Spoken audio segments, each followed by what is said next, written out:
Hello friends, today we're going to learn how to download WordPress using Plesk Panel. Okay, the very first thing that you need to make sure is that you need to get yourself logged into Plesk Panel.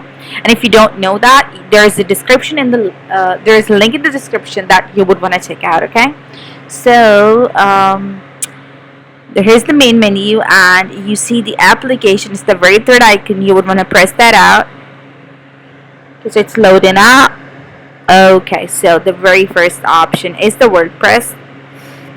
There are two ways to install it. You can either customize it or different versions of this available that you can actually check out. So these were the more versions as well. So it's as easy as that. It's one single click away. So yeah, here you go. If this video was helpful, give it a thumbs up and do not forget to subscribe and stay tuned for more videos. Bye bye now.